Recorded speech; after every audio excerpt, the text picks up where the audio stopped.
Welcome to the Sleeping Barber podcast. This week, we've got Brent Adamson. He is the author of The Challenger Sale, Gartner's Sensemaking, Buyer Journey, and a couple of recent HBR articles looking at the evolution of B2B sales and marketing and the buyer journey. This is a great show. I'm really excited. Hope you enjoy it. Welcome to the Sleeping Barber podcast, a place for business leaders to get the best and most credible information on marketing, strategy, and innovation. Your hosts, Mark Binkley and Vasilis Douros, share their experiences as they gather insights from the world's leading experts. Now, on with the show. On the show today, we've got Brent Adamson. Brent, welcome to the show. We're super excited to have you here. Thanks, Mark. Thanks, V. It's good to be here. Yeah. You are a world-renowned researcher, author, advisor to B2B executives. I first heard about you through the Challenger Sale, and then later I was like, wait a sec, is this the same guy that's at Gartner?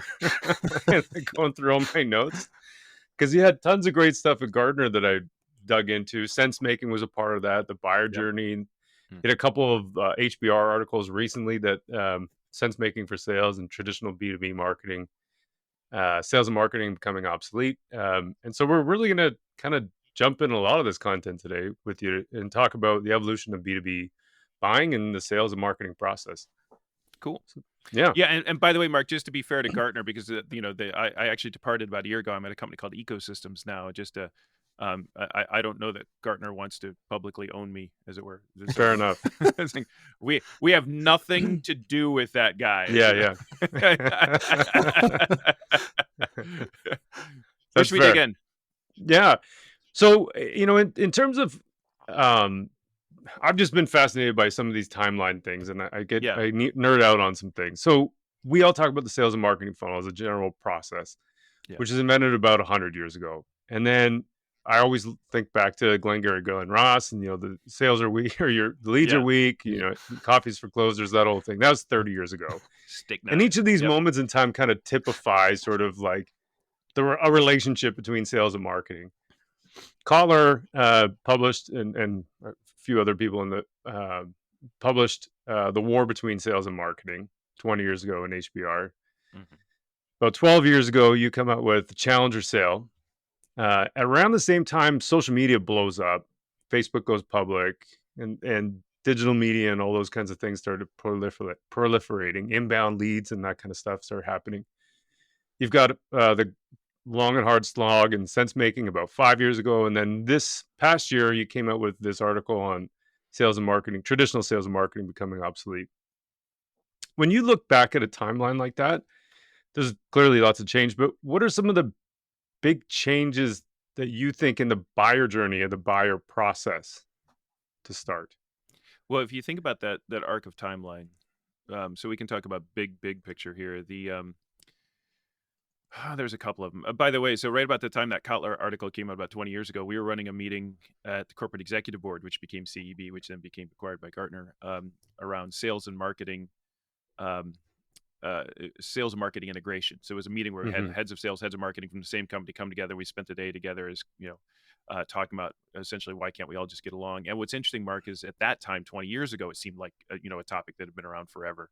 And so particularly for those who are relatively new to the sales and marketing world who look around today and say, man, the sales and marketing not getting along sort of thing just seems like it's as old as time, really, as old as commerce, right? But I think in some ways, if we think about marketing as the function of scale, so I'm trying to connect with customers at arm's length and at scale. So I think through the lens that I look at the world through is usually the segment, for example, as opposed to the individual customer. And we think of sales as sort of the in-person, shaking hands, face-to-face, one-to-one sales approach. And so you use these at scale early on in the funnel for demand gen, and you use the face-to-face sort of mid funnel on to the end. And I guess maybe arguably at the very beginning of time, that all kind of made sense. But if you move across time, especially I think the last 15 years, so much has changed. And I think what's really, really changed isn't so much sales and marketing. In fact, that's maybe the arguably most interesting story is the fact that sales and marketing traditionally haven't changed much from that particular opening posture. It's just that the world around sales and marketing, and particularly the world of B2B buying, has changed radically, right? So um, the thing that and it's I think more a story is we haven't kept up. So Mm. it's not a story of like, yeah, sales and marketing, what were you doing thinking about like building such a you know illogical model that makes no sense. I think at the time it was conceived and built and developed over the course of probably decades, it probably did actually make a lot of sense. But where are we today? Well, the world we're in today is a world where customers, of course, can buy through digital channels, and they can inform themselves and educate themselves through digital channels, and they can get very, very deep into a buying journey before ever needing to talk to a sales rep at all. Mm-hmm. So that is one dimension. I think because what happened over time is that sales, and then by the way, then marketing realized, hey, there's this thing called ABM, or account based marketing, which Yeah. allows me to do one-to-one marketing. So maybe I'm no longer the function of scale, right? And now there's sales reps who are selling through digital channels on Zoom. Say, hey, I can reach out through social selling and social media, so I can essentially Yeah. be my own market. So basically, these very logical separations of labor, right, or divisions of labor between sales and marketing have become desperately clouded just because the world of digital, the world of B2B buying has changed so much that it's unclear who's supposed to Where do the what handoff is. Yeah. exactly, or even if there should be a handoff. And so Right. everything else has changed other than sales and marketing, maybe.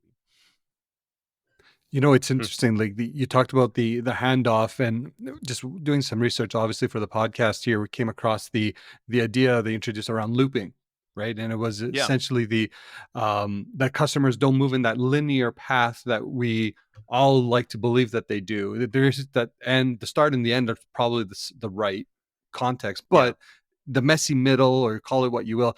Do you mind kind of talking about looping a little bit? Yeah, so the idea of looping came out from a really interesting approach to B2B buying, really. That was inspired by Bob Mesta, Moesta. Bob Mesta and Clayton Christensen wrote an article a number of years ago now, I guess, in the Harvard Business Review about their concept of what's called jobs to be done. Mm-hmm. And the jobs to be done approach is essentially, if you think about a consumer, particularly B2C world, what are the jobs that consumer is trying to complete to their satisfaction in order for a purchase to actually happen or a decision to be made? Working with Bob, we actually took that idea and we applied it to complex B2B purchases. Right. And so we started asking questions like, what are the jobs that customers have to complete to their satisfaction in order for them to make progress across a complex buying journey, ultimately make that purchase decision? And as part of that, we identified in 6 jobs total. I'll give you the sort of the 4 basic ones, and it seems kind of straightforward, right? Which is in interviewing lots and lots and lots of customers, people involved in a B2B purchase. We identified problem identification, solution exploration, requirements building, and then supplier selection. As those are the 4 jobs. And you at least within the scope of what we're trying, there's implementation, and there's some things that come after the purchase that are really important as well. But broadly speaking, I've got to identify a problem, I've got to explore solutions, I've got to build requirements, and then I've got to select a supplier. So that alone seems pretty straightforward. In fact, you can kind of put it on a slide as we did, and there you go. It's like there's four jobs, and when you call them the 4 jobs, it's only it's just a small it's just a small difference or small edit. Say those are the 4 steps, right? Because you think 4 jobs equals 4 steps. I do step 1, step 2, step 3. They're in a linear, logical order. It makes a ton of sense. But here's why it was so interesting to identify those 4 jobs in the first place. Because once you identify the jobs, you can start running analyses. You can start running surveys and collecting data around them. And lo and behold, what we found is, maybe not so surprising, is that when you ask customers, how often do you find yourself going back and repeating or revisiting a job after such time that you thought it was complete? So you've identified a problem, you move on to exploring solutions. Now you're building requirements. Do you ever go back and think about the problem again? And what we found is 96, I think it was, % of customers told us that they go back and revisit at least one job, and each job gets revisited by about 75% of B2B buyers. So in other words, it's not step, because you think it's so easy. And I think this is why buyers get so frustrated. Like, because if you think about your own experience inside your own company with your colleagues, you think, how hard could this possibly be? We identify, you may not think about it quite with this language around it, but it's like, we figure out what we're trying to do. We go out and figure out what we can do to solve it. We pick we describe a solution, we pick a supplier, and basta, you're done, right? But sorry, there's a little Greek for you, but it doesn't actually work that way, right? It's like, it's like, oh, we just spent $1 million, right? But what happens is, right, you identify a problem, you explore solutions, and exploring solutions, you realize maybe you didn't quite get the problem right. So then you go back, identify that, you recalibrate the problem, then you get to building out requirements. All of a sudden, there's budget changes, or there's M&A activity, or a new CEO or procurement gets involved, and it's just so maddeningly frustrating that customers loop through this. Now let's take that point and, Mark, put it back to your original point, right? Which is, if marketing is the function of early funnel and sales is the function of late funnel, what do you do when, from a customer's perspective, there is no early or late, because I'm looping? I'm early, now I'm late, now I'm late, now I'm early, late, early, late, early. And then I'm also digital, in-person, digital, person, digital. It's like, how the heck is this like traditional setup of first the marketing, then the sales supposed to even, like, it doesn't make any sense at all. And I think that's why we struggle so much, is because we've got an organizational setup, a process, a methodological setup that no longer comes close to matching how buying actually unfolds. Yeah. There's so much in there that I want to comment on. A lot. There's tons. But like, I can appreciate how, like, we did a lot of work on the decision-making unit that's involved in a B2B and our B2B process. So we understood a lot more about who the decision makers are. We identified there was about 4 primary buyers, maybe 5, if you include the consultant. But that those jobs to be done was such an eye opener for me when I first started looking at it, because you realize the complexity of it. Because if one person's opinion changes in the decision making unit, it could change the requirements. It could change the solution you're looking for. Or they find out, to your point, they find out the solution, and then somebody else, one of the other decision makers, goes, "Nah, forget it. I'm out." And then you have to create this alignment all over again. So it's as much about choosing something as it is about getting agreement internally. 100%. A couple thoughts in that I think are really important. First of all, just to your point, so we first started studying the number of stakeholders inside a B2B purchase back in, 2006, 2000. That's probably a little later than that. But I'll never forget, it was a head of sales that literally sat down. We were, I was running a meeting in Chicago, and there was a head of sales there with a bunch of head of sales leaders. But one of them raised their hand at some point and said this. He said, "Brent, we're finding this just seems to be more people involved in a purchase decision than ever. We used to find the senior decision maker get the deal done, and now there's all these other people there."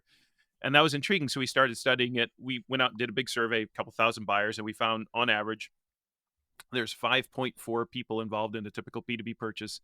So the second book that we wrote around the Challenger work is called The Challenger Customers, all about the 5.4. And I traveled all over the world talking about the 5.4, and there were stupid dad jokes about what's a 0.4 person and all that kind of stuff. But everything was about the 5.4. And again, the whole book was out, and the whole world's like, these guys are talking about the 5.4. And there was a moment, a very small, short moment in history where the 5.4 was like the thing that everyone was talking about. And then about 6 months later, we reran the survey, and 5.4 went up to 6.8. It's like, oh, crap. Now what do I do, right? Which, by the way, I've learned is hard lessons. Like, never brand a statistic ever, because and then the year after that, it went from 6.8 to 7 point something. And after that, every single year that we revisited that survey with the same methodology went up. And the last time we did it officially, at least before my departure, it was double digits. So it was 11 point something. And there's actually a really interesting story about that. So at the time, our chief research officer, a guy named Eric, who's a good friend of mine, we'd done the research, and we were going to put on a slide. We can go out in the world and talk about the 11 point whatever, and talk about how the number had gone up. We could kind of become known for that. And he said, "Brent, you can't do that." And I said, "What do you mean, Eric?" And he said, "No one's going to believe you." And I said, "What do you mean?" I said, "That number has gone up so fast, so high, so fast, that it begs, and it's like incredulity." Ooh, that's a fancy word. Basically, you don't believe it. Yeah. Whatever. I know that sounds good. Word. I don't know what it meant. Yeah. Right? I have no idea what I just said, but I think it might have made sense. But anyway, but it's like, I don't know if I can believe it. So what we did is I said, "Eric, the methodology is sound." He's not. But anyway, we had this big debate. So what we did is we compromised. And so we started reporting it as a range. So 5 to 11. 5 to 11, yeah.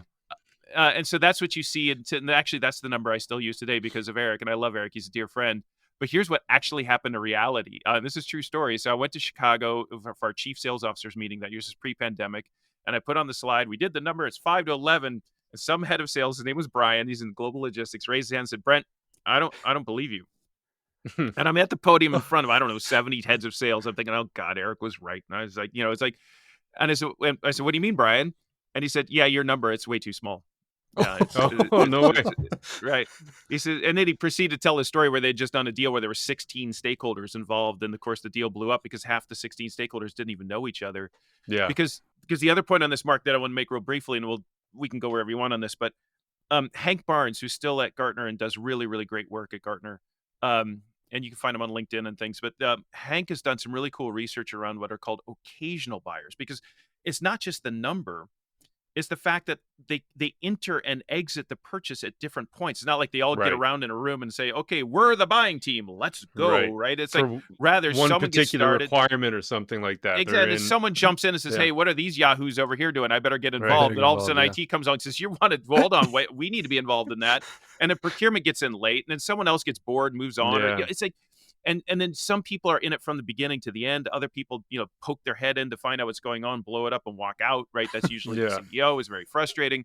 And so it's this really dynamic, complex, messy process. So it's not just the number, it's the nature of the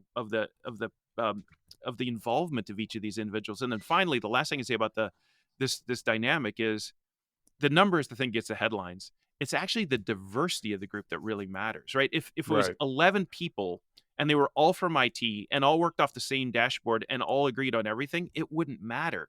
But it's the fact that someone's from IT, someone's from procurement, someone's from legal, someone's from the Germany office. Good luck. Yeah. Someone's like, and I love Germany, by the way, but but it's like, it's everybody's got, with very good intentions, different set of priorities, a different set of metrics, a different set of dashboards. And when you try to align them, when you try to get each one of them individually on board, if they're not, it's not that they need to be aligned to you, it's that they need to be aligned to each other. And if they're not, then it's not that it's going to be hard for them to buy from you. It's going to be hard for them to buy. In fact, it's going to be hard for them to decide. Is there a sweet spot in that range that you've seen? I don't know, V. The question kind of implies that we're a maker on that, which maybe there's a little bit of that, but I think we're kind of a taker on that. Do you know what I mean? It's because it's not like you can go to your customer and say, actually, I think those, it's like, how'd that go? Let's see. The customer says, here's the people that need to sign off for this. And if you were to say, I think we need to get that number down. So who do we remove from this purchase decision? Do you know what I mean? It's like, while I totally appreciate your question, practically speaking, I don't know how that would work, right? But you could use it as a qualification metric, right? Yeah, you could say like, any deal with more than 18 people involved, we're not going to touch because it's going to take two. I suppose you could use it that way as a qualification metric, but I think again, we're kind of a taker. Yeah, I keep thinking about like the old Amazon things. Like if you can't feed a room with 2 pizzas, then you have too many people in the room. So like, again, when you kind of think about this in its context, like how many people or too many people are now trying to make a decision on a technology, a product, whatever the case may be, where it just becomes, maybe, I think from what you're saying, it's almost on the buyer side. Like if you were to create the steering committee, let's say, or the decision-making unit, if you had influence over who was in or who was out, or which ones had just a racy chart, like which ones are responsible, which ones are accountable, which ones are just, consulting or informed. Yeah. Well, here's a quick, actually 2 quick thoughts on. The first thought is simply, I could never work at Amazon because I'd be on the smallest teams ever because I need one of those pizzas for myself. But that's a whole different story, right? How y'all splitting up the other one? But anyway, it's true. But okay.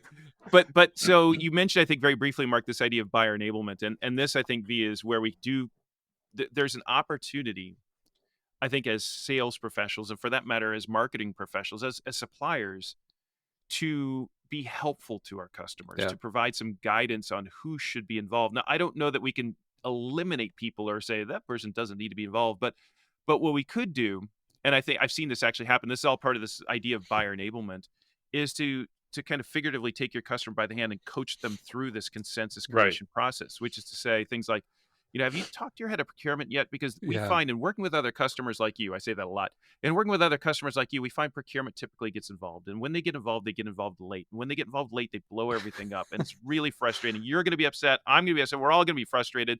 So what I might suggest is you might consider getting them involved early. Right. And when you get involved early, what we find is they're going to have 3 questions very specifically. Here's those questions, and here's the best way to answer those questions to get them on board. So now what I'm doing now is I'm playing more of a guide or a coach. Yeah. So I can't say, well, just what do we do to cut your procurement department out? I can't say that, but I can help you based on what I've learned from best practices of working with procurement in my 15,000 or 15 other customers. I can provide you some coaching that might help you. Yeah. There's before we move off of this timeline thing. Sure. There's a really like the point you just made around designing the experience, I think is really interesting. Yeah. I wanted to get into that, but we've all seen things like inbound was a big deal, and sort of gated content and sort of the way that we set up our sales and marketing structure to acquire leads and to do those things that, get more MQLs. And V had a great line. I'll let you say that one, V, that I think came from you, Brent. Yeah. Oh dear. Did I have a but great maybe line? This is where you can put that in, V. We're trying to figure out where to fit this in.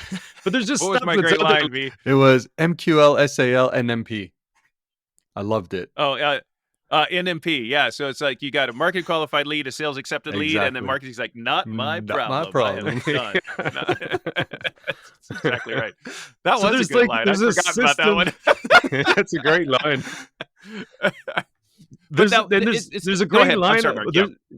There's like this great approach that we've kind of developed over years now of marketing. And I kind of go back to like 2010, 12-ish area, where HubSpot came out. To me anyway, that's when I thought of it being the biggest, and they had the inbound stuff and like the sales line, the guy, I forget what, I think he sold pools or something like that, but he used all their SEO techniques and building out inbound leads and gated content.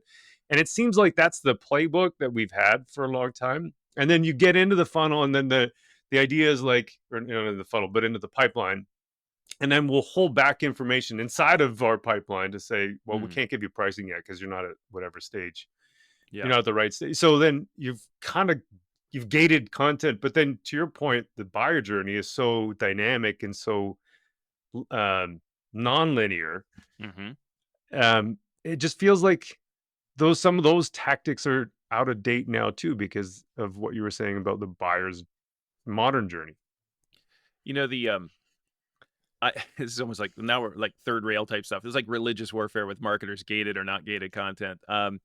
I continue with marketers I know well debating this nonstop, and it's really interesting because that, as you guys know, the common response so I'm in the don't gate it camp more or less, more often than not. But the argument for gating, of course, is but we can't see them if we gate it. We need to know who's seen our content, so we can create these lists, so we can qualify the leads, so we can create nurturing campaigns, and it's either becomes a vanity metric, or it goes back to some sort of SLA that you've created with your organization, a service level agreement, or with the with sales to say we're going to generate X number of leads, and you're under this pressure to just like, you've got this dashboard that you're responding to, which is how click-through rates or likes or shares or downloads or whatever it might be, and number of new additions to our database, and it what happens in that world is it's not necessarily wrong, but then all of a sudden the metric becomes the outcome, as it becomes rather becomes the means, it becomes the end.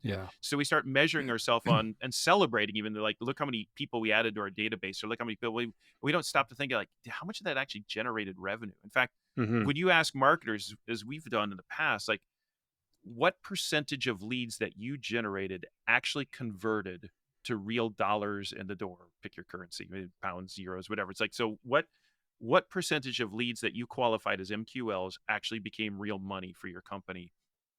And when we ask marketers, these B2B marketers, complex sales, was really interesting is, it's been a while since I looked at data. It was over half of them couldn't answer the question. and we said, just take a wild guess, and literally half of them weren't even willing to guess. That's how. But for those who were willing and able to guess, it was about 3. The average was about 3%. So about 3% of the leads that we generate actually turn into money, which again, I don't know. You might ask yourself, what's the right number? Is it 83%? I don't know. I don't know that that's the right number, but it does seem grossly inefficient, right? It's that's a lot of activity to generate a little bit of interest, but that's the whole idea of a funnel, right? You got to start with this huge number to whittle it down to a small number. Um, but I think the broader story about gated content is just there's so much content out there today. Yeah. I guess it'd be two things. If you're going to gate your content, number one, make it easy. Like if you're asking me to put in a bunch of information, forget it. I'm just not going to do it. It's just too hard, because I can go to Google and either find that same piece of content through Google or a competitor's equally good piece of content without a gate. So make it easy. To help me understand what I'm getting before I go through the gate, make it very clear. Because if I give you all my contact information on the other side of the gate, I pull up this thing and it's not what I thought it was, I'm going to be PO'd, right? I'm going to feel like, especially if you start getting all these phone calls and emails. Well, right, because then you've broken my trust, right? And trust is everything, right? So, and I guess it's all related to the same thing. Give me a reason to want to have that content and help me see the value in doing that. Because I'm going to give you something of value. I'm going to give you my information. That's something of value. I want to know in advance what the value exchange is. What am I getting in return for that? And if so, maybe it's a little snippets of, if it's a video that I'm downloading, maybe you've given me a couple bites of the video or something. I don't know, but it's I don't know that we'll ever get to a right answer on gated versus non-gated, but it's problematic at best. What you just said there now, just, well, man, I told you, Mark, we got to rename this podcast to the Meanderers, because like there's a whole other the meandering barber. That's right. Can you imagine? He just wanders around with the scissors. By the way, I don't know what a sleeping barber does either, but you guys will have to tell me that sometime. But anyway. Yeah. The super short version is it's a computer science problem. So there's a barber in one room who can either cut or sleep. And then there's a separate room where customers can sit and wait. And so the sleeping barber problem from a computer science thing is to how do you know when, or how do you program it so that the barber knows to cut when there's customers in the waiting room, or in sleep when there's none. So it's the idea of like connecting silos. Yeah, got it. Yeah. Create transparency. Yeah. Anyway, okay. So the one thought that as you were going through that is the idea of personalization. Right. And I think as marketers, that's something that is always top of mind. Doesn't matter if you're in B2B or B2C. And I think the problem that we're all faced right now is the too much data we're expecting to lead on to make an informed decision. But it sounds like, you know what, you could probably do more with less. So even in the example that you had there, Brent, I would argue if you're trying to make it easy for gated content, you're asking for this value exchange or some information up front, you may not have to ask for a lot to allow or build that trust.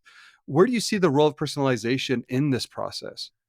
So in fact, you wouldn't even have to build a lot of personalization, not even to build trust, but to build help.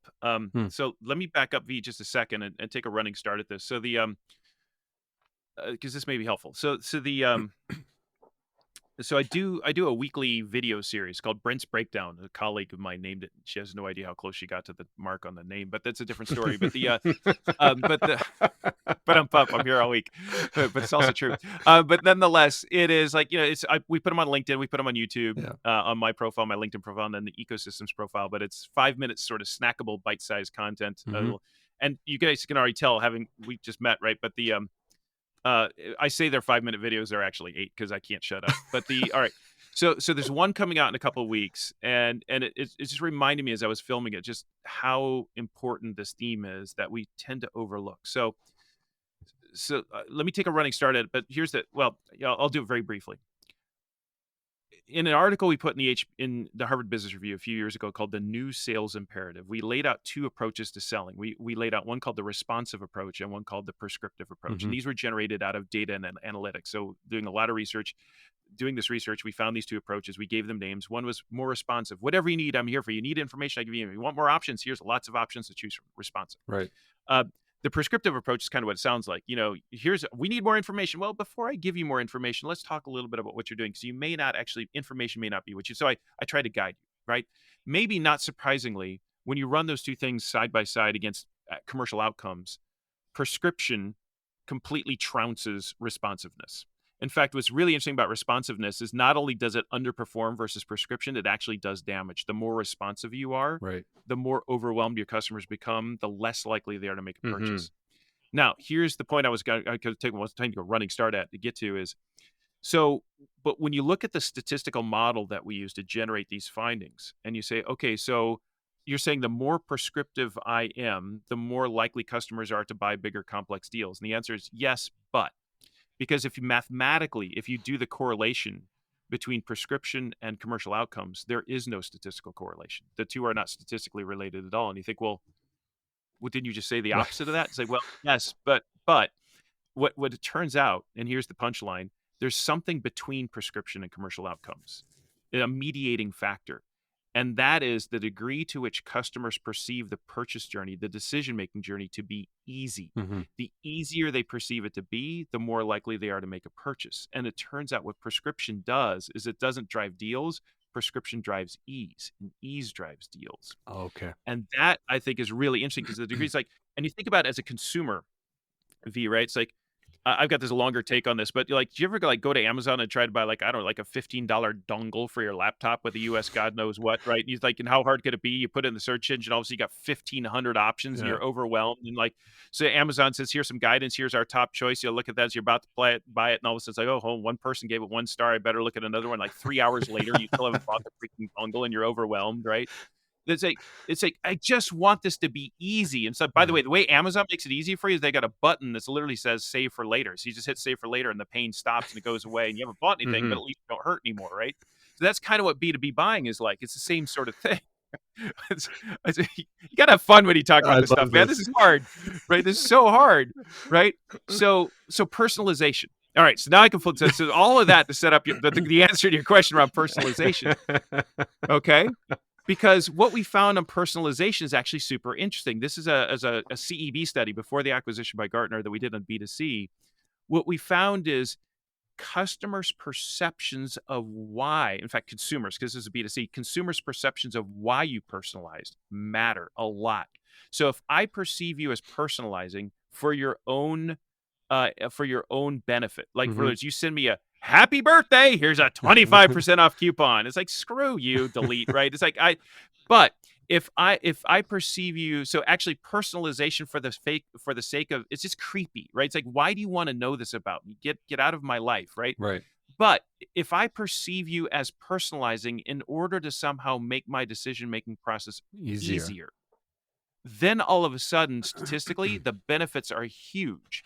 So it is personalization. We had a name for this. We called it tailored help. So it wasn't just to differentiate from personalization, but it's personalization that is specifically designed to make the decision easier. So here's where then V gets really interesting. So I believe, and this, again, I'm in the Wayback Machine a little bit, but I think it was Huggies, the Huggies brand, but it was it was a diapers brand. I'm pretty sure it was Huggies. And if it wasn't, I apologize to all the different FMCGs out there but the one of the diaper brands had created a website and it was a mommy website. And again, if you're particularly a new mother, I've got to buy diapers for my kid. It's a kind of overwhelming because you don't want to get that wrong. It's like, they'll probably not get into college if you make a mistake here, right? So you got to think about, and so what they asked is like, they asked for, on the website, give me 2 pieces of information. It was like the baby's birth date, and maybe it's just that. It was just like 1 piece of information. I didn't have to tell you who I was. Right. I didn't have to tell you when my birth date was. I didn't have to tell you when the kid's birthday was. But based on that 1 piece of information, which I chose to provide in the moment, you didn't get it from back-end channels or scrape it off the internet. I chose to give it to you. Then the whole website completely reoriented around personalized content for that particular child and that particular set of needs. And so that as a mother or father was helpful. Yeah. It's like, I gave you a little and I got a lot back. And I think that's the way to think about personalization. And I think the same applies in B2B, because remember that first point about prescription doesn't solve for buying, prescription solve for ease, and ease solves for buying. It's the same thing as we think about personalizing in B2B. To what degree are we personalizing to a role, to a stakeholder, to a job to be done in such a way that the person consuming that personalization perceives like, oh, that was helpful. You just made my life easier. And that's what I would solve for. V and I have talked about this a lot. Not exactly the exact example you gave, but just personalization in general. And I think there's a misperception of it. Like, as you were describing that story, like I would say probably an iPhone could be one of the most personalized devices on the planet, but it's not personalized at all. It's just customizable to my needs. Yeah. You know what I mean? But they Yeah. don't need to create an ad for me as an individual, or a piece of content for me as an individual, because they're playing to the similar needs, let's say, or requirements that I have, that like millions and millions and millions of other people also have. So I think there's a lot of value in understanding, like, going back to your decision making unit and the stages that they're going through, understanding that for your group of buyers in aggregate can actually be personalized. It doesn't have to mean that at an individual personal level that the person's name and the birth date and all those kinds of things. Yeah. Because you can achieve the tailor. I like how you said that, the tailored. How did you say Tailored help. Tailored help. You could achieve that without having to know like their blood type.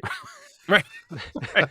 Or and particularly finding out their blood type without their permission. Without their permission. Right? Right. It's even more so. It's even more creepy. There is, Mark, on that. So the one of the single most interesting things we ever found out in our research, it was so interesting to me, we put it in the first chapter of The Challenger Customer, which is the second of the 2 Challenger books. And it speaks, V, to your question about personalization. Because in marketing, logically, particularly when it comes to personalization, there's this idea, I need to tailor my message. I need to tailor my positioning to each of the different stakeholders. So for the head of, so I've got a group of buyers, someone's in IT, someone's in finance, someone's in legal, whatever. So I'm going to have a slightly different, maybe very different message for each one of those. One of the things we found in our research a number of years ago that was so mind-bending, like, what was this? Was the better and better you get at positioning your offer on the merits of value for each individual stakeholder. So essentially, the better you get at tailoring your offer to each one of those individual stakeholders, the less likely you are to win a high quality deal. It actually does damage. Wow. Yeah, isn't that weird? And when we first saw that, our first reaction is true story. Our first reaction was, well, that ain't right. And we told the data team, go rerun the numbers because there's no way that's true, right?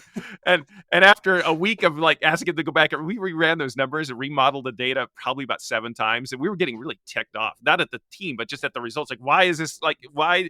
Because we thought at that point we just spent 6 months building a data set that didn't work, and then ultimately we kind of had to give in and say, wait, what if there's actually something here? And that launched a narrative that became the second Challenger book, which is actually makes a ton of sense because it goes all the way back, Mark, to the earlier question about the number and the diversity of stakeholders, which is, again, it's not their number, it's their diversity. The fact that they represent different functions, different metrics, different jobs to be done, different priorities.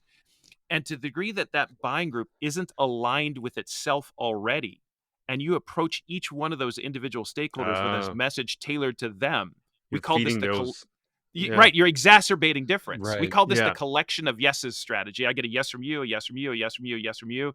And then when I try to get the collective yes, nothing happens. So one head of sales saw this and he said, oh, we have this problem all the time in our business. 1 + 1 + 1 = 0, which I love. It's such an evocative sort of quote, right? That's a great quote. And so the whole idea here is we've got to do a better job, not of personalizing to each individual, winning them over as individuals. We got to do a better job of connecting those stakeholders to each other and helping them find common ground. And that actually, when you put it through that lens, it starts changing really your messaging altogether, I think. Oh man, I absolutely love this because I've always had this hypothesis that there is this point where it's over personalization actually becomes a detriment. But you have all the vendors constantly pushing these personalization engines. You want to have that one-to-one relationship. But the reality is you can't collect enough data to create these amazing profiles on these individuals to create these personalized experiences. So let's just call a spade here. And let's say, try to get the best message for the audience based on the signals that you know. Don't overcomplicate it.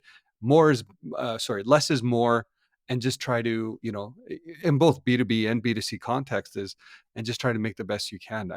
Over personalization just can't be a thing. We can't even keep up with the content demands on something like that anyways. Well, and it becomes commoditized too, right? So because everybody's personalizing in the same sort of way. And so it's like, I just got, it's like in your birthday, you get 5 different happy birthday notes from 5 different clothing brands or whatever. And it's like, thanks for remembering. At some point, right? It's, oh, you like me. It's like so when we think about B2B, there's where my head's at now, and a lot of the work I've been doing lately in the last few months is, so we talk about we have to connect them not to us, but connect those stakeholders to each other. But it begs the question, right? Connect them around what?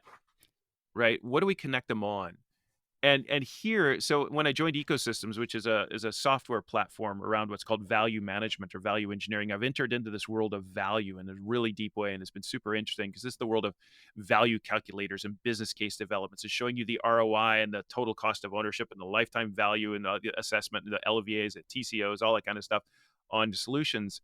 And what I keep hearing is like, so I build this business case for how much value that we're producing for your company, and it doesn't matter how ironclad your business case is. Mm. Customers sometimes will look at it and go, and they'll have 1,000 reasons why. Yeah, no, I hear you, but our priorities have shifted, and that thing that you just showed me we're going to save $1 bazillion on is now a nice to have, not a need to have. Or Yeah. I hear you and I see your numbers, but those aren't our numbers, and our data is so messy, I just can't believe those numbers. Or I hear you, but our CFO's got some really tough going. Our legal's got some questions about compliance, and we could never make that happen, even though those numbers are logical.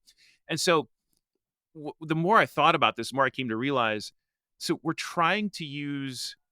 Oh, there's a longer riff here. I'd blow up our hour if I tried to go the longer riff. But we're trying to use value calculations to make customers more confident in us and our value Right. and our solution and our product and our features, our brand, as us as a trusted advisor.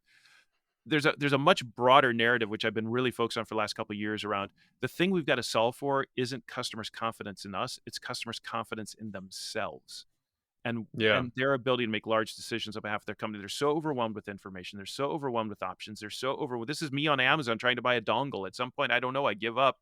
And I don't hate Amazon. I don't even, Amazon's neutral in this. It's like I hate myself for not being able to buy a freaking $15 dongle, so I hit save for later, Yeah. right? My wife, by the way, has 583 items saved for later on her Amazon account. So and it's a true story. So that's like 583 times a buying journey just quit. It just stopped. It's like, I'll get back to that. You never get back to that, right? Never. Because that's just the way it works. So if we think about what do we need to align our stakeholders on from this perspective, this value calculation, here's my epiphany. See if you guys think of this. The value calculation can't be, we think of it as an input to customer confidence. I calculate the value, show them the value, it'll make them more confident. I think actually the assessment, the understanding, the appreciation of value is not an input to customer confidence. It's an output of customer confidence. And specifically, it's the degree to which customers as a buying group, as a collective, are confident that they're even collectively doing the right thing in the first place. There's 5 dimensions. It'll be pretty straightforward. It's, what are our strategic objectives? What are we trying to do as a company? What are the practical tactics we're going to pursue to meet those strategic objectives? So objectives and tactics. What are the metrics we're going to use to measure our progress against those tactics? What are the targets we're going to set for those metrics to know when we've achieved our objective? And finally, what's our timeline? Do we want to do that in 3 months, 6 months, a year, 18 months? So it's objectives, tactics, metrics, targets, timelines. And if that buying group, whether it's 5 people or 11 people, aren't collectively aligned around, do we agree those are objectives? Yep. Are these the right tactics for those? Yep. Is this the right metric? Yep. Target, timeline? Yep. If I calculate a value as an output of that value makes sense. But any value that I put on the table that is a result that is not aligned to those 5 things and isn't aligned, and where stakeholders aren't aligned to each other on those things, that value is suspect. And so and I think whether we're talking sales or marketing, I think there's the opportunity, really the need is, what kind of marketing experience, what kind of sales experience, what kind of digital experience, what kind of in-person experience can we create in order to ensure, or at least to help those stakeholders do something really hard more easily, and that is to align around objectives, tactics, metrics, targets, timelines. And so in this world, by the way, it's, we talk so much about discovery. Go discover your customers' needs. They don't know. If I had to sum up one thing I've learned in 20 years of doing this, customers don't know what they're doing. They don't. And I don't mean that in a mean way. You know why they don't know what they're doing? Because they're human beings, and none of us know what we're doing. God knows I'm a parent for 17 years. I don't know how to be a decent father. It's so hard, right? It's overwhelming, right? Yeah. And that's where we all are as human beings. We're struggling, right? And so the idea is, if I can just help customers feel more confident in themselves and their alignment, or what are we even trying to do and how will we know when we get there, that's your opportunity to be the one supplier who shows up in their digital footprint, in their content, in their sales interaction, in their customer experience, the one person that showed up and made it not easier to buy from you, but made it easier for your customers just to make a decision. Be that company, be that sales rep, be that marketer. It's interesting. As you were saying that, I was thinking about we had Roger Martin on a couple of times, Mm-hmm. and so talking about strategy, which he's really well known for. And to me, the values, tactics, metrics, targets, timeline fits a Objectives. lot. Top one. Sorry, Objectives. sorry, Okay. Yeah. I'm sorry, not I trying to said correct you, value. but yeah, Yeah, it's all good. objectives, tactics, metrics, targets, timeline. It's to me has a feeling of strategy. Like Mhm. if you think about what the person is that is going through, like decision making unit is going Yeah. through, they're looking at allocating resources to some particular purchase that's supposed to help their business do something. That's right. So the value model that you were just describing, to me, has a connection to root back to their corporate strategy, 100%. so that they feel like the allocation of resources is worth it and is That's right. valuable amongst all those decision makers that you were talking about. And so that's the part of the thing that I think would help create that alignment within the group before they Yeah. even go down the path, because then it gets really confusing to your point about which dongle. Like there's 18 million dongles, Right. right? And he's 100%. It's like, and what are we even trying to do here, right? It's like, and I think, how many corporate decisions, like think of something really complex, like buying a CRM system. Yeah. Why are we buying a CRM system? And if you ask 5 people, you get 5 different answers. And by the way, they can all be legitimate. You can have more than one answer. I'm Yeah. not suggesting that. But I need to be able to take my answer and ladder it back up to what are we trying to do as a company? Exactly. And if at every one of those points, there's a potential disconnect. And so you get questions like, why is this taking so long? Well, because we didn't agree on the timeline. Or it's like, well, I don't know if that's good enough. Well, we didn't agree on a target. Like, well, yeah, I see you got that, but what about this? Oh, we didn't agree on the metric. And so and so it is, I think you're right, Mark. At the end of the day, we're not really talking about buying and selling. We're talking about decision-making and corporate strategy. And again, customers really, really struggle, not customers, people Yeah. struggle with this. And it's hard. And this is why I talk so much these days about not so much frame breaking, which is challenger, but frame making. Is what if you were the person to show up and just help put a framework around that? Not to tell them what to do, because that doesn't work, but to provide some guidance on, here's the 3 things you want to think about. Here's the 2 pieces of information you might want to consider. In working with other customers like you, we find these are the 5 people you probably want to get involved. So I'm chalking the pitch, or I'm chalking the field. I'm just making it feel more manageable, thus Right. making it more easy. Brent, I know you had a hard stop around now. Do you have a couple more minutes, or Yeah, we can go a couple more if you want. Okay. I imagine most of your listeners like, oh my God, this guy won't stop ranting. But So this has been he great. seems so angry. Why is he so angry? Brent's not angry. He's fine. Well, yeah, not at this at least. Those kids on my lawn, on the other hand, that's. I just put some seed down over there. It's gonna wreck it. I just sod it over there. What are you doing? So the first day, this is actually a true story. I went out in the backyard and the kids were playing, and there was literally a neighbor kid. This is like 5-6 years ago. Neighbor kid riding their bike on my grass, and I literally said, "Get off my lawn!" I said, "Oh my God, I just became that guy." It's like, it was like I went inside, just sat down, and just depressed for the next 4 hours. Oh my God, that just happened. It's happening. I embrace it now.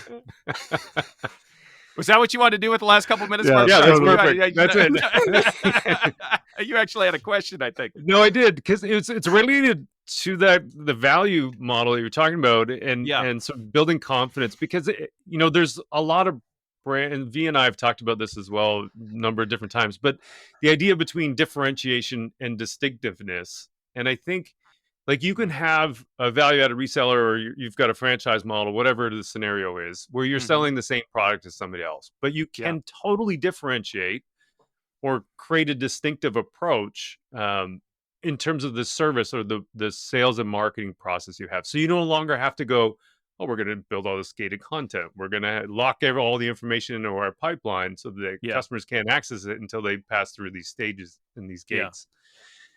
As opposed to taking that idea that you had, and I think that's the idea of sense making, and that's the evolution of the challenger into sense making, right? Yeah. Can you maybe talk about that a bit? Yeah. So I'll take it back to a higher level thing, and then so by the way, the sense making work is captured in an HBR article called "Sense Making for Sales." There's a lot of detail on it there, but the heart and soul of that idea is that it's not just that customers are empowered with a huge amount of information at their fingertips that they can get through digital channels on their own, thus enabling them, empowering them to delay contact with the supplier.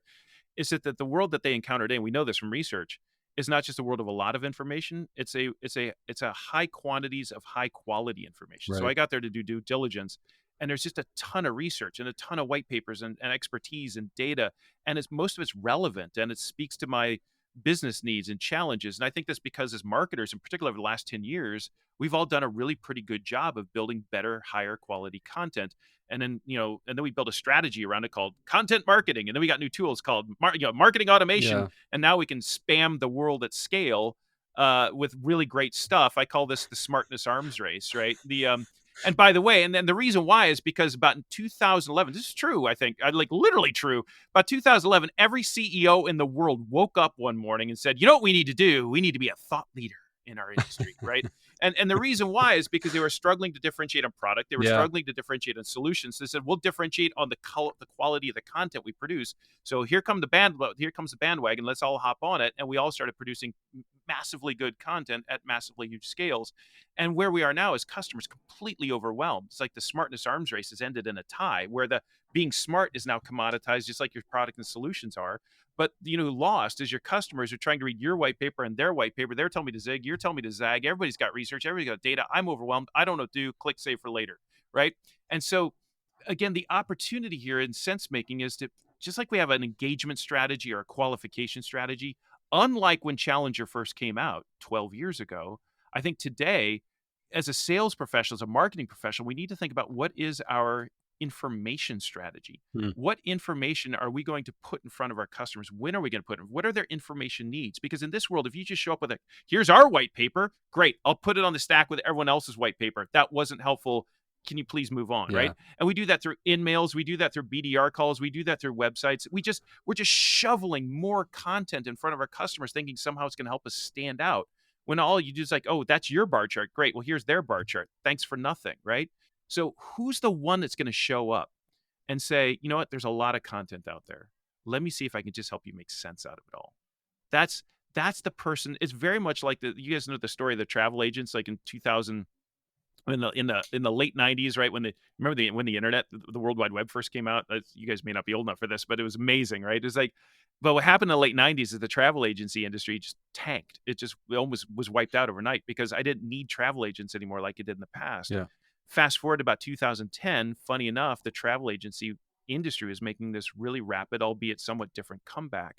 And this is also written about in HBR as well. We're getting a lot of plugs today. This was not me writing about this, by the way. But and the reason why is like, do you know why travel agents made a comeback? Is because, I don't know about you guys, have you tried to book a trip lately? I mean, it's just so hard, right? It's like particularly like a complex family vacation at like Disney or abroad or something like that. It's like there's advisor sites and hotel sites and cheap fare sites and gosh, it's like it's so overwhelming. You think, what would be really helpful if I could just call someone and just have them do it, help me figure out what to do, right?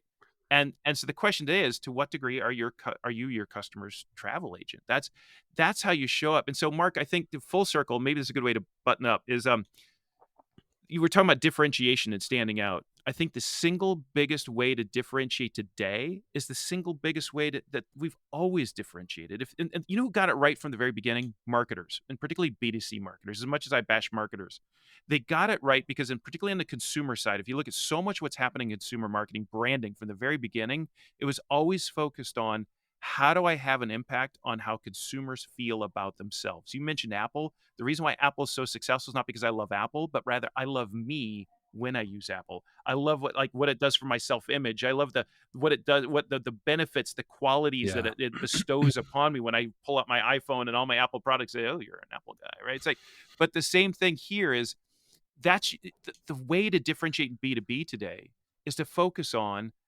it's not how do our customers feel about us, our brand, our products, our features, our benefits, are we a trusted advisor, but focus on how customers feel about themselves. Does interacting with our brand, our people, our website, our digital footprint help customers feel different about themselves? Does it help them feel more confident? Does it help them feel like that was more easy? If you solve for a customer's self-perception, that, and you might say, Brent, that's as old as marketing. I say, I think you're right, but nobody's doing that. And that's your opportunity to stand out today. That's where I'd land. Amazing. Brent, yeah, thanks so much for your time. Up now you're Go get those kids off your lawn. I mean, this stuff is just so interesting because, at the heart and soul of all of it, I don't know about you guys, but there's this really deep humanity at the middle of all this. 100%. Do you know what I mean? It's like the way you win customers is the same way you win a mate, right? It's like marriage and friendships are based on, it's like if I think about my best friends, it's not that I think they're amazing, and I do. I think I just like the version of me that comes out when I'm around them. I like what they pull out in me. I like who I am, and that's why I think the best marriages are based on that. I like me when I'm around you. Yeah. And I think there's an analog to that in B2B, which is I like our company. We feel better about ourselves. We feel more confident. We feel like we can take on the world by interacting with your brand. Yeah. And it's so human. And that to me is really, really interesting. I think that's a perfect end to this. Boom. I dropped the mic, but it's too expensive. Yeah. Please don't drop your mic. Yeah. And then we got to edit it out. Don't worry. It's a hassle. How can people find out more about you, Brent? So I'm at Ecosystems now. It's a company. Our website is ecosystems.io. I'm on LinkedIn, where we produce a lot of my content on LinkedIn, and then we move it over to YouTube as well. And then we also have a very large, well, in my mind, it's large, about 3,000 individuals, sales professionals, marketing success professionals, and what we call our customer value community. Mm-hmm. And those are commercial professionals interested in this whole idea of customer value. And we have a pretty active community, and you can find more about that over on the ecosystems.io website. So come along for the ride. Awesome. And I'm out there. And I rent myself out for birthdays and bar mitzvahs too. So if you need a keynote speaker, hit me up. Call me. Here's my number. That's right. Smash that like button. This has been incredible. You guys are awesome. So you know why? It's because you're Canadian. Well, V, you're kind of Greek Canadian. I don't know what you are, but you're amazing anyway. All right. Okay. All good. So, yeah. You're the best people on the planet, and you live an hour away from the best place on the planet, which is Banff. So there you go. Yeah. Oh, yeah. There you go. Yeah. We do have that. Yeah. You do have that. Yeah. All right, guys. Awesome. Thanks, Brent. Appreciate your time. All right. Cheers, gentlemen. And now, the post-pod discussion with V and Marc.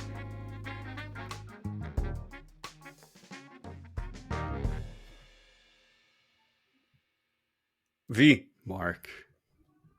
Post-pod. This is the post-pod. Sleeping Barber. Post-pod. I don't know. We need a jingle. Make it memorable. Yeah, totally. We need better. We need so many things. We need better marketing for our podcast. Who could we talk to?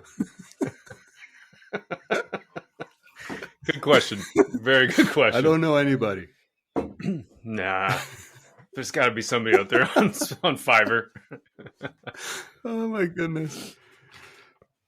Brent Adamson. Brent. Where do you start? Yeah, well, first of all, he's super smart and super entertaining. Incredible. And yeah, he was great. He's just so thoughtful about something that's so important. And I really appreciate his work. Yeah, I agree. It was incredible. I love the way he approached a lot of our topics.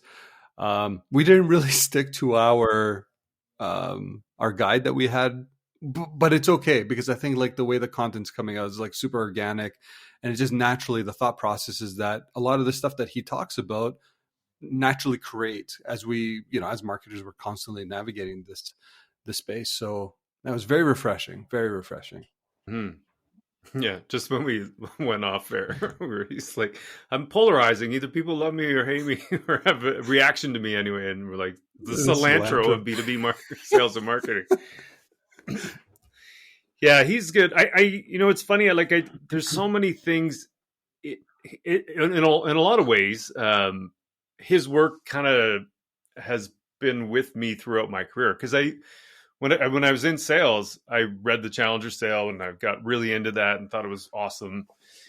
And then as I got more into marketing, and following some of the work with Gartner, particularly in the last year and a half, like it's a lot of his work there also kept popping up. And I'm literally like looking at these two names going, Brent Adamson on the Challenger sale, Brent Adamson at all these other publications. I'm like, is that the same guy? And turns out it is.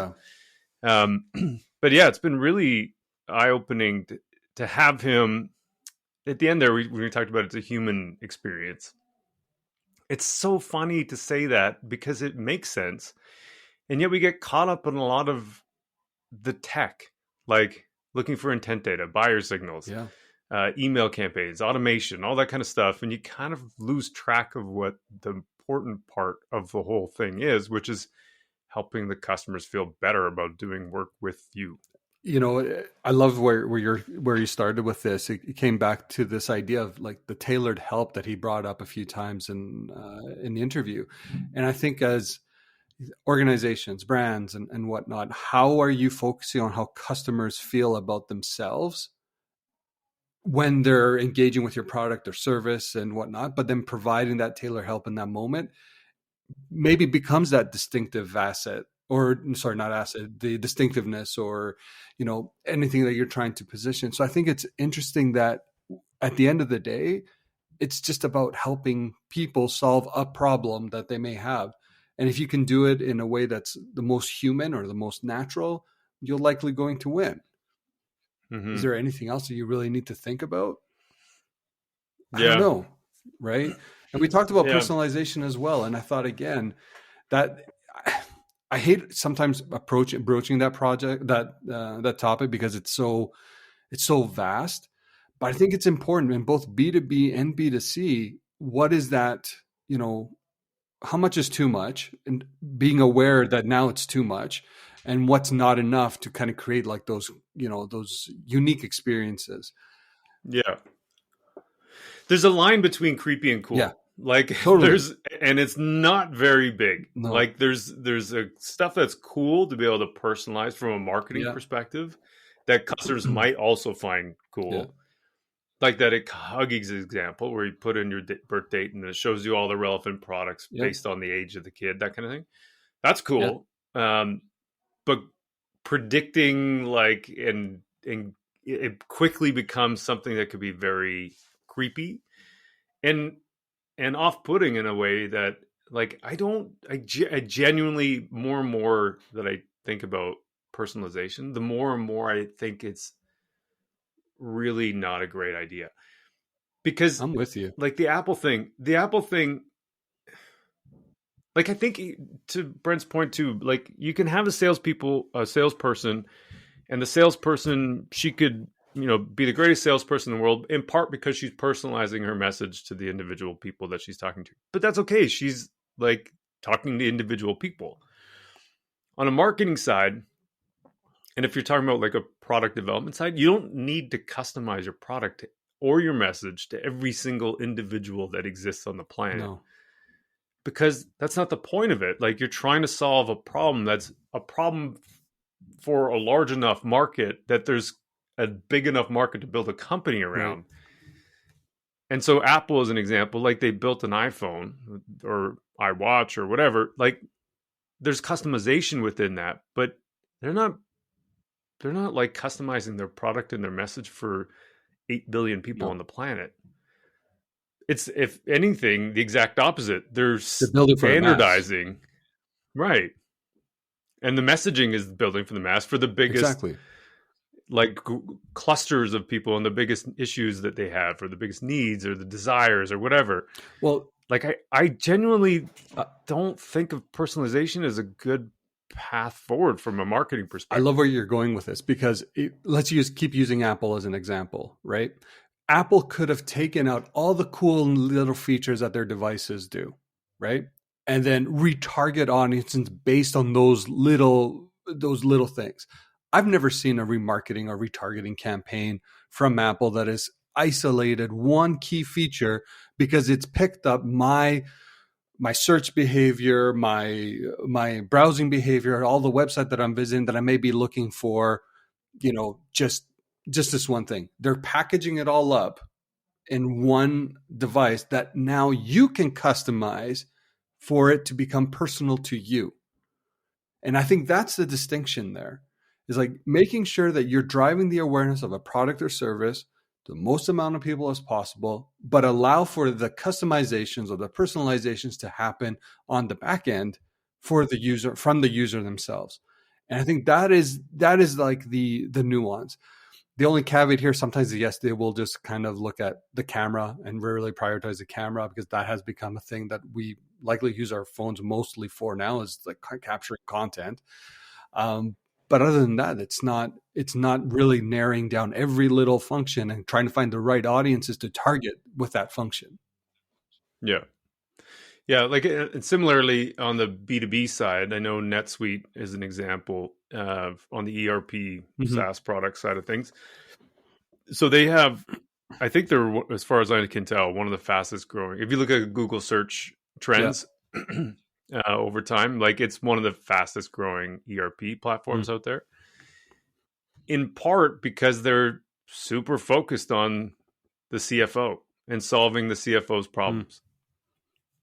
And so it's, that there are 5'11", whatever that I'm 16 and a half from Brian and the director of sales, decision makers. That's like crazy. They're focusing on one person in the decision making unit and the needs that person has from a financial point of view and financial perspective, because a lot of the subsystems that an ERP plugs into would end up reporting up into finance one way or another. Right. So they're choosing to focus, and it's not even personalized to an individual. It's just like focus more than anything. Yeah. You know what I mean? Yeah.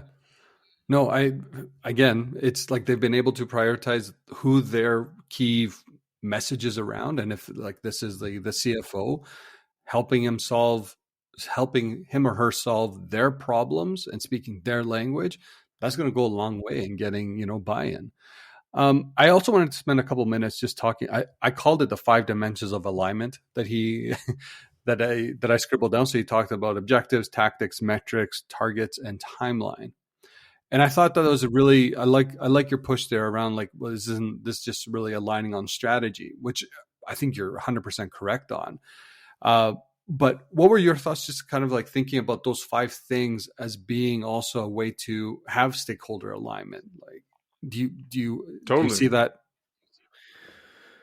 Yeah, I think so. I mean, his other point about like all the different people and all the different decision makers, if you customize your message, you end up with less alignment and less agreement and less sales. I think those 5 metrics, or what do you call them? The value. I had just written value and then objective. He called it value calculation, I think. Right. So the value, like calculating value. Yeah.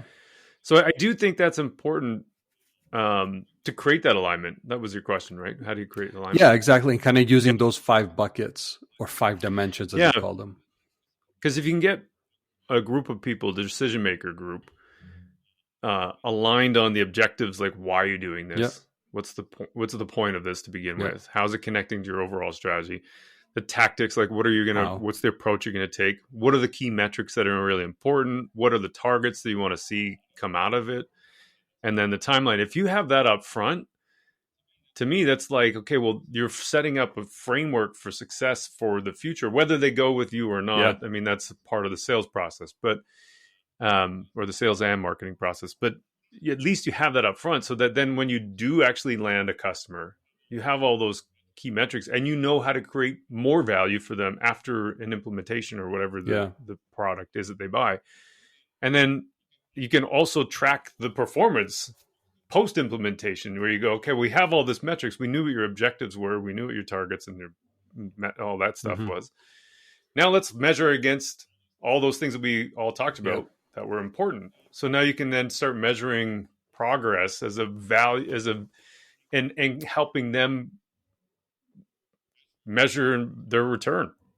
No, and I'm with you. And I think what I liked about this even more, it's, you could almost argue, well, a client should have this preemptively ready for you as you're preparing. Because like I could see it both ways. It's a way that, you can go in and kind of help provide service to say, hey, let's align on our objectives, our tactics, etc. But I also think there's a great internal exercise here that organizations should be doing at the same time to create that, because then it will whittle down like, hey, who potentially either your system integrator maybe, or what product you're looking for. Because if timeline's super important, it's got to be done in the next 6 months. Well, it may help you in that filtering to say, well, what vendor can get us there quickly. Totally. Like, I think for a company that's helping a customer or client or prospect through this process, it's also important for them to think about, where does this information go? Yeah. Like, I can have a conversation with you, V, and go, hey, okay, tell me about your objectives. What are the tactics you're going to use? What are the metrics, targets, timeline? We can have that conversation. But if it ends up just being a conversation and it's not recorded anywhere, or, it's not being tracked anywhere, then it's just like lost in the wind somewhere. Then there's no value in talking about those things really in a meaningful way, because it's kind of like a bait and switch. Like, we're kind of talking about like this great offer and how we can help build confidence within your organization and all that kind of stuff, but it was really just lipstick on a pig, and I really didn't care about it very much afterwards. So designing a system and designing a process around how do you help a customer achieve those things, I think can be really great in terms of like the sales and marketing alignment to helping, understand the process around how you set objectives if they don't have objectives, right? Or what kinds of tactics exist, and that sense making component. And that's maybe where you can provide information, right? And like, what kinds of metrics do companies like yours also look at? What kinds of things do they target? How do they set targets? What kinds of timelines are realistic? All that type of stuff. I think that can help a company differentiate by just creating a different or distinctive sales and marketing process to help a customer feel more confident. Thinking about that Huggies example where you would just add, the birth date of your child, and then it would just automatically calculate in the back end that, okay, now the child is probably like closer to 1. These are the kind of products you would need. I could imagine even in a B2B setting, it's just like, you could say, well, what's the timeline that you want to have this implemented? And then you use that as kind of like a drop down. And then all of a sudden it's like, okay, based on the information you provided us, here's like an approach that you can take, and you can kind of have 3 approaches and something like that. And then it can kind of give the buyer there in that context, like, hey, if I want to do this in 3 months, here's what company XYZ is offering that can help us get there. Now you're solving a problem in that moment. And I think that's where, if we can use some of those insights and that are coming from the B2C, and I know one of the questions we wanted to get to him was, we're starting to see the not the worlds merge, but the tactics really merge between what's been happening to B2C over the years and how B2B is evolving and changing. I think there's signals there that we can be using a lot differently to help with that process. I agree. I think that was really interesting, that the comment he made about the travel industry. Yeah. I wanted to talk about WestJet because of that, because we started leaning on them a lot more. But anyways. Yeah. But it's an interesting analogy for a whole bunch of reasons. But for sure, there's a lot more content that exists today than ever before in history. And so you can easily, like, he's right about the widgets. Like, I went looking for... Did you buy one? Well, no, because it doesn't work. They don't exist. So we have, V and I both have these Logitech stream cams, and I get a new computer and it doesn't have a USB-C port. But my Logitech stream cam has a USB-C end. Yeah. And so I was looking for a regular USB to USB-C adapter, and they didn't exist. But I spent like an hour and a half just getting overwhelmed by all these choices. Anyway, but that's a real thing, and there's tons and tons of content. And then I think you and I have talked about this before, but like, I was downloading a lot of stuff to try and understand the market, understand segmentations, understand, whatever better, like things our customers are going through. And I get so many people calling me all the time, emailing me all the time. It was overwhelming, and I had no interest in like buying what they're selling. I just wanted the content to see if it was valuable. Yeah. So there's like an interpretation, when we were talking about intent a couple of weeks ago. Yeah. There's an interpretation of what I think of what we put out as a marketing group or a sales group, and how we interpret the person's response. So that I give you an email doesn't mean I want to buy your stuff. Exactly. You know what I mean? And so like, misinterpreting the intent signals is really easy to do. Yeah. No, I agree. One final thing here that I thought from my perspective, well, actually just two quick ones. So the stakeholders, the 5.4 to the 11 point whatever, I thought that was interesting. It's true though. I don't know about your experience, but we seem to be getting a lot more stakeholders involved in a lot of these decisions. But I thought what was interesting was the question that he would pose on organizations and saying, what percentage of your leads actually generate revenue? And some decided not to, even guess, but it seemed like 3% was kind of like that number. What do you feel about that number, 3%? Like, I'd love to get a 3% conversion rate at times from my digital ads, but I mean, 3%, does that sound true for you? I'd have to look at the numbers again. It depends on the way you measure it too, right? Okay. So, the number to me doesn't really mean anything because it might just be the number. Like, okay, that's just what it is. There's different sources of intent. Each channel has its own sort of intent. What am I trying to say? There's an innate conversion rate based on the channel. Fair enough. If you're trying to if your objective, and this is what I think what he's talking about before, is like if you're measured off of just getting MQLs, then you'll do things to get more MQLs in that line that you found of his, the MQL to SAL to MP and NMP, not my problem. It's amazing. Yeah, so you can easily, like, this is a classic thing. I think I've said this before, but like when I first started in sales, they're like, oh, we got our sales pipeline meeting today. Out for lunch with an older guy. He's like, grab a bunch of business cards from that fishbowl over there. You go to the free lunch thing, drop a business card. And he's grab a bunch of business cards because we got to go to the sales meeting today. So the idea was like you bring in all these cards, and then you could say to the manager, like, I have all these hot leads, right? Because all they really cared about at the one particular time was like, how many hot leads do you have at the beginning of your pipeline? Yeah.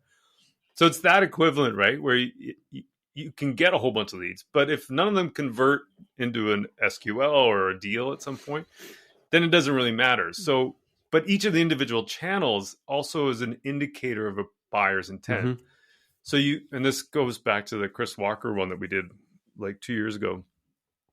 You can have an inbound lead. Somebody freely gives their information to you. Almost certainly that's going to close at a higher rate.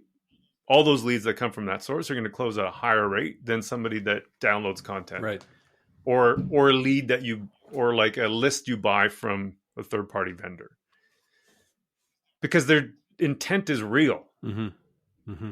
as opposed to just like having some kind of interest or being in a bucket of target customers. Yeah.